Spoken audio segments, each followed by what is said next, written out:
Koreyani ko'chalarida terib kelgan gullarni bittama-bitta yeb mazasini ko'ramiz. Naryoqda koreyslar hayron, gullarimizni kim yeb ketib ekan deb. Oxirgi marta To есть bundan oldin ancha bo'lgan, bu ham oxirgisi emas. 2 yoshli o'g'lim bog'chasida o'stirgan gulini yeb ko'rgandi. Voy, onasini hamsin. Bechora bola ertalab turib qarasa, gul yo'q. Onasi yeb qo'ygani bizda detskiy travma. Endi 30 xil gul bittama-bitta mazasini ko'ramiz.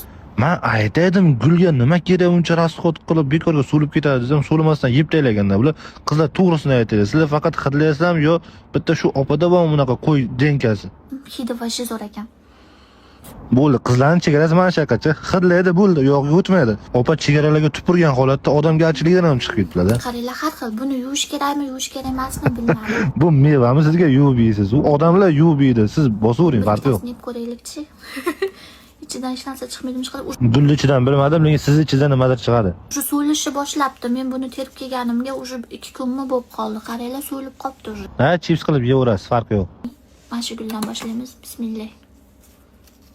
Buni hammasini. Yaxshiyam O'zbekistondan O'zbekistondan bironta qishloqqa erga tegmagan ekansiz ekanda. Naka. Onasini hamsin. Yaxshiyam O'zbekistondan bitta qishloqqa erga tegmagan ekansiz. Ertalab turib qaraysiz, bedani bedi yo'q. Voy, biroz yo'q.